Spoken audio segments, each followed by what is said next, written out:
Hello everyone, welcome to this video discussion. My topic in this video is Interactional Sociolinguistics. Now, one of the research methods that we can use under the discourse analytic approach to research is Interactional Sociolinguistics. This is one of the methods which will allow you to fully scrutinize interactions or conversations by considering sociolinguistic perspective of the communicative event. So this shall be the focus of our video discussion. Interactional sociolinguistics is an approach to discourse analysis that has its origin in the search for replicable methods of qualitative analysis that account for our ability to interpret what participants intend to convey in everyday communicative practice. So when we analyze conversations or daily interactions, we look at the intended meaning. What is it that is truly conveyed using this everyday communicative practice that people or individuals do? To look at talk as it occurs in speech events is to look at communicative practices. So in interactional sociolinguistics, what we try to target is to look at talk as it is like a communicative practice. Such practices constitute an intermediate and, in many ways, analytically distinct level of organization. So there is something that is behind the communicative practice that must be analyzed analytically.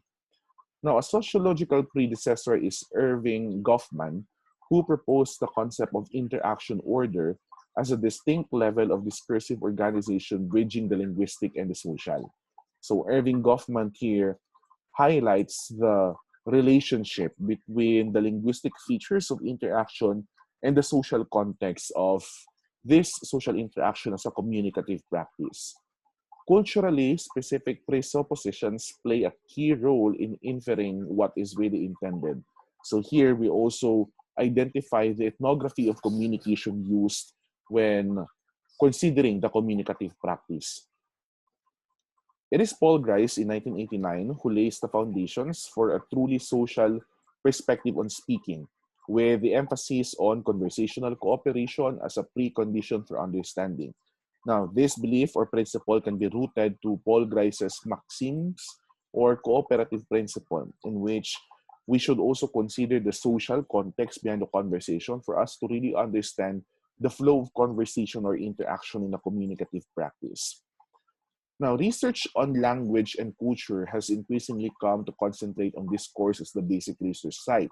Now, this is really evidence in the number of discourse analysis linguistic research has conducted already by several scholars. Ethnographic insight gained through long-term, first-hand immersion in strategically selected fieldwork situations is applied to the interpretation of what transpires in longer sequences and yields hypotheses on how native speakers think in everyday interaction. Now, what's pretty unique about this interactional sociolinguistics is that it allows a researcher or a scholar who's interested in this research method to really be immersed in the community, okay? And then try to identify the features of communication by observing not only the linguistic features, but also the totality of the ethnography. So when you say ethnography, you would like to focus more on the characteristics of communication. So you have to study the setting, the participants, the communicative practice, the cultural and social contexts. So there are a lot of things to consider when engaged in interactional sociolinguistics. Garfinkel in 1967 sees interaction as constituted by goal-oriented moves. So Garfinkel here emphasizes that people interact because there are certain goals that drive them to interact or communicate with people around them. And that is actually part of the ethnography of communication that must be looked at using interactional sociolinguistic method. Now, we are looking at diversity as a central theme of interactional sociolinguistics. A main interactional sociolinguistic theme is the inherent linguistic and cultural diversity of today's communicative environments. Now, if we look at these different communicative environments, we can actually have a lot of, or a variety of these communicative environments. So for example, if you would like to look at how interaction happens in the online platform. So the online platform is one communicative environment. Or how communication works in a public market. So the public market there being an institution could also be considered a communicative environment wherein interaction is basically used for transaction or negotiation purposes. Now, Hanks in 1996 defines communicative practice as largely resting on the discursive practices of actors acting in pursuit of their as goals and aspirations. So communicative practice there is largely resting on the very reasons why these actors or discourse makers are being engaged in the communicative practice or communicative event itself. Speaking, when seen in a practice perspective, is not just a matter of individuals encoding and decoding messages. So speaking is not just like you relay a message or you give feedback. It's more than that. When we look at speaking using the interactional sociolinguistic perspective. To interact is to engage in an ongoing process of negotiation, both to infer what others intend to convey and to monitor how one's own contributions are received. So interaction goes beyond speaking. Interaction means understanding what is truly conveyed and you being the discourse maker, okay, or the actor of the conversation understands how can you contribute truly to the communicative practice. So that's part of the things that you need to consider in interactional sociolinguistics. Now let's consider these examples. We have two sets of conversations or interactions here, and these are coming from two different communicative environments. First one we have here from an electrician. So two people are involved in the conversation. We have here the interviewer and the applicant. Have you visited the skills center? Yes, I did. So you've had a look at the workshops? Yes. You know what the training allowance is, do you? Yeah. Do you know how much you've got to live on for the period of time? So if you look carefully at this set of discourses, you can see that the answers of the applicant here, who is an electrician, is direct. It's straightforward. So since the question here is just a yes or no question, so the provided answer of the applicant is also either a yes or a no. Okay? No furtherance of the answer was provided by the applicant. That is coming from an electrician. Now, let's contrast it with responses coming from a bricklayer. Interviewer. Have you visited the skills center? Yep, I've been there. Yeah. So you've had the chance to look around, and did you look in at the brick shop? Yeah, we had a look around the brick shop, and it looked okay. I mean, it's interviewer. All right, pretty good. Yeah. Now, if you notice, there could somewhat like be lack of knowledge in terms of the answer or hesitation with regard to the finalization of the answer. Now, this is coming from a bricklayer. Okay. Now, if we look at the communicative environment, we can actually have a big difference between the two. For the electrician, it could be that the communicative environment is formal enough, which yields for formal responses. Or maybe the electrician here is far more educated compared to the bricklayer. So there could also be differences in terms of the manner they respond.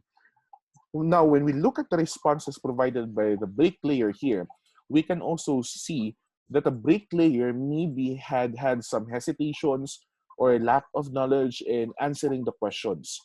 And also, this means to say that the applicant in context B needed to adjust the way he conversed with the applicant so as to have that fluidity in the conversation so that there will be continuity.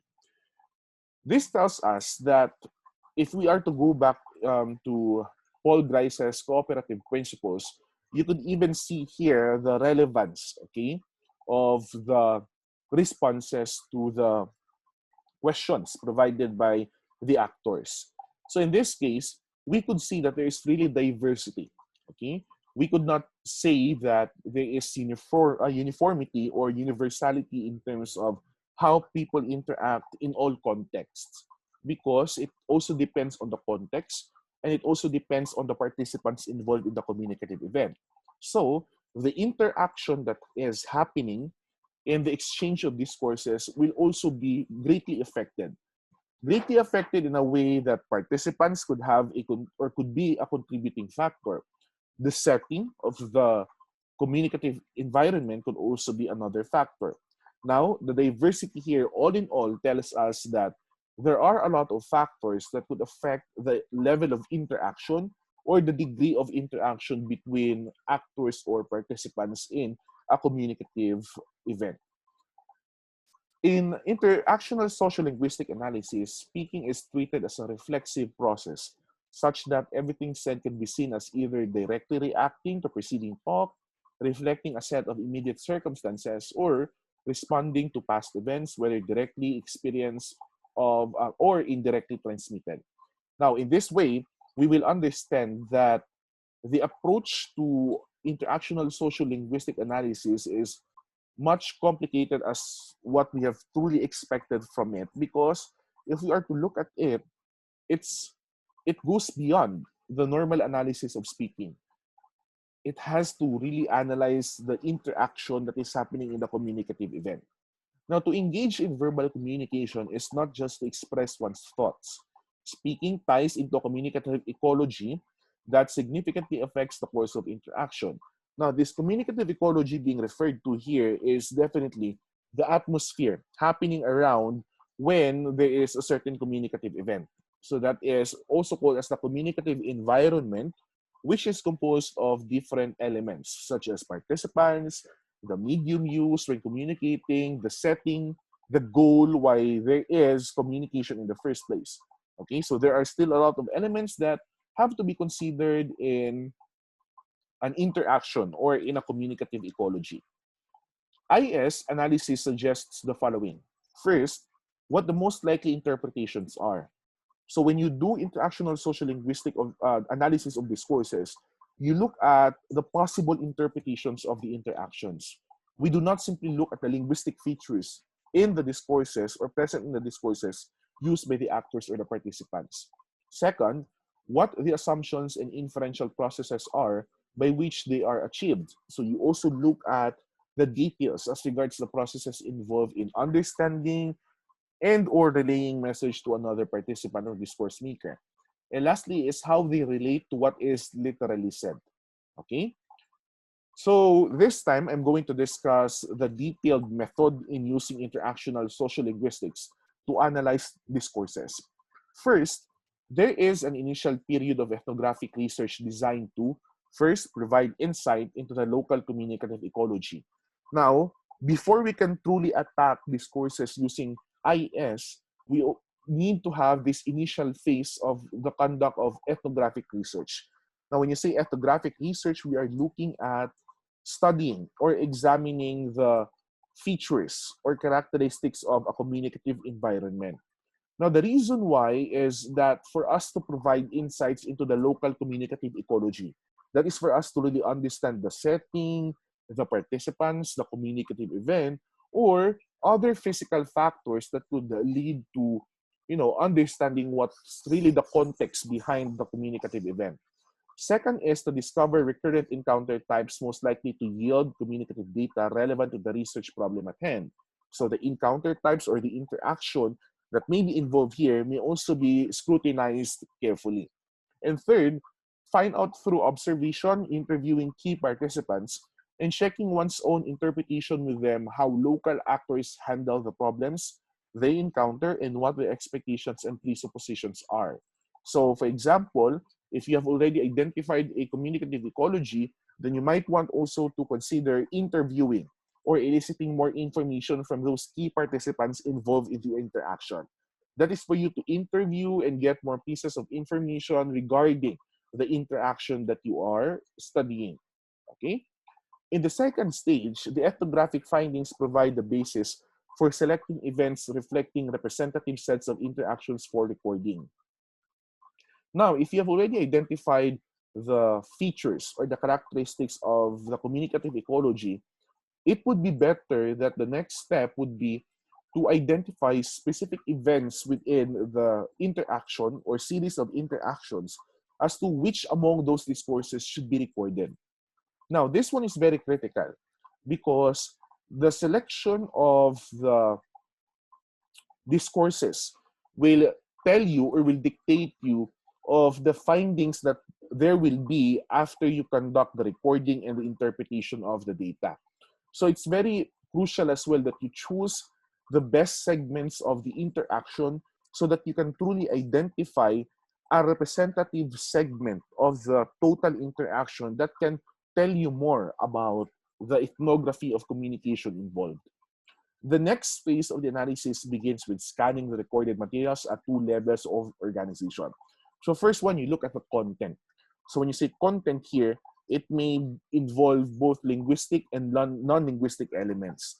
And then second one, you look at the pronunciation and prosodic organization, because you can also understand how interaction happens because of some suprasegmental features embedded in the communicative event. So for example, if speaker B raises her voice, what will be its effect to the overall flow of interaction? Will there be intimidation on the part of speaker A? Okay, so it could also be, or pronunciation and prosodic organization could also be contributing factors to the fluidity of interaction in the communicative event. Once isolated, events are transcribed and interactional texts are prepared by setting down on paper all those perceptual cues. So you have to take note of verbal and nonverbal elements, segmental and non-segmental features, prosodic, paralinguistic, and other elements that will help you truly identify the features of interaction. So it goes beyond understanding what is linguistic in nature. You also need to consider other aspects of analysis that could lead you to truly understanding what's happening in the interaction itself. Let's consider this one. And you've put here that you want to apply for that course because there are more jobs in the trade. Yeah, so prosodic elements may come in play in this situation. So perhaps you could explain to Mr. C, apart from that reason, why else you want to apply for electrical work. I think I like this job as a profession. And why do you think you like it? Why? Could you explain to me why? Why do I like it? I think it's more of a job prospect. Now, those italicized words in this set of discourses are actually the highlighted words, meaning these are the words with, let's say, higher pitch or higher intonation. This means that this takes so much of the stress in the sentence. And if you notice, for example, in here, discourse E, and why do you think you like it? Because there was so much emphasis given to the word why, so that means discourse F is truly dependent on what was said here in discourse E. So as what we mentioned, prosodic features could also dictate the fluidity of interaction. It may also dictate what will happen next in the interaction. So these things need to be accounted for also in interactional sociolinguistic perspective. So we have here another set of example, and if you carefully look at it, the choice of words could have also affected the flow of interaction. For example, yeah, and then yeah with a question mark. So if you notice here, this could be a confirmation or verification of the question. And then the rest here, wherein there are italicized words, these are words which could have caused the reason why the responses given by the applicant in this context was like that. Okay? So to end this discussion, I'd like to emphasize that the interactional sociolinguistic analysis is applicable to communicative situations of all kinds, meaning whatever the communicative situation there may be, or whatever communicative ecology there could be, for example, marketplace, church, school, online platforms, or whatever platform is used when communicating, IS is really applicable. Okay, so if your focus really is on analyzing, examining, and understanding interaction, not just simply looking at how people speak or converse, then IES would be the best method to be used in terms of discourse analysis. Okay?